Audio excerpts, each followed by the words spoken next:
These are the Daily Tech headlines for Monday, July 8th, 2024. I'm Sarah Lane.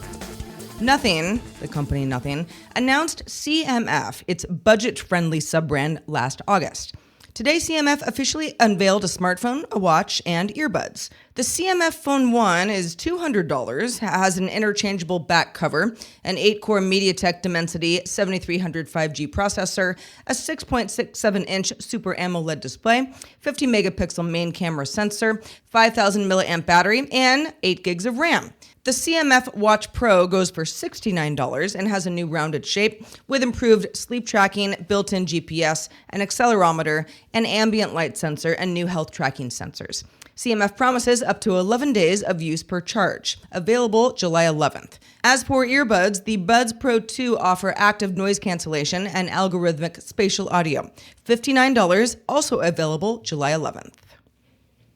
In his latest Power On newsletter, Bloomberg's Mark Gurman reports 2 upcoming Apple Watch Series 10 models will have larger displays but will also be thinner. The Apple Watch Ultra isn't reportedly getting a big design change, but although both the Series 10 and Ultra 3 will get a new chip, it won't be one that supports Apple Intelligence. That's only coming to iPhone, iPad, and Mac, with Vision Pro support at some point. A new Apple Watch SE model is also rumored, which may replace the current aluminum shell with rigid plastic. Microsoft tested an updated Notepad app with integrated spell checking back in March, and now it's rolling out to all Windows 11 users. After historically not getting many updates at all, Notepad got wraparound find replace, text zooming, and line numbers with word wrap enabled, along with Windows 10 back in 2018. With Windows 11, it also got dark mode compliance, auto save and session restore, and a tabbed interface for handling multiple files. Now, perhaps fewer typos as well.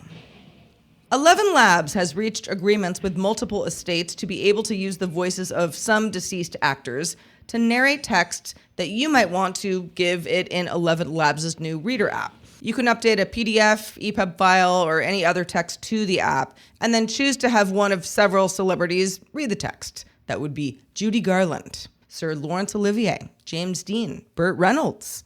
11 Labs Reader AI Audio, as it's known, is available now on iOS and has a waitlist for the Android app. Back on Friday, we told you that Apple had declined to approve the Epic Game Store for iOS in the EU, and that Epic complained that being rejected twice was in violation of the EU's Digital Markets Act. Well, later that same day, Apple ended up approving the Epic Game Store, despite what Apple originally said had objectionable parts, such as a download button that looked too similar to certain Apple-made apps. Apple has asked Epic to fix the buttons in a future submission of the app for review. A French nonprofit lab called Coyote has released a chatbot called Moshi that it says has faster response times than OpenAI's GPT-4o. The company released a demo to show off its 200 millisecond response time.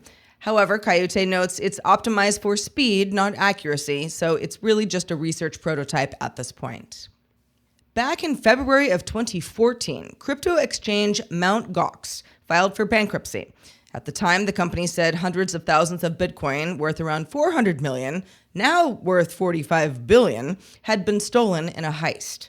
On June 24th of this year, the trustee responsible for managing the estate announced that crypto repayments would begin to show up to affected customers.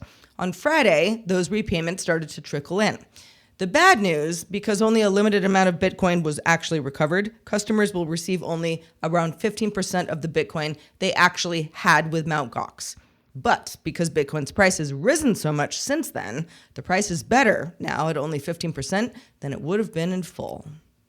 Finally, an app called No Place hit number 1 on the App Store last week, kind of remarkable, because it offers bright, customizable profiles where you can share things like what you're listening to, your relationship status, where you went for lunch. If this sounds like early Facebook or even MySpace, it kind of is. It focuses on text-based updates and doesn't support photos or even videos at this time. The idea is to share what you're currently doing, not curate what you've already done. There are 2 feeds, one for friends, one for everybody, on the app. Both are reverse chronological. So definitely a throwback kind of thing for the Gen Z audience. Generative models can also summarize what you've missed. No Place is available now on iOS and in read-only mode on the web.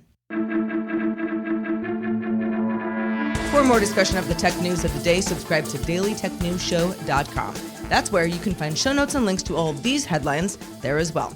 I'm Sarah Lane. Thanks for listening, and we will talk to you next time.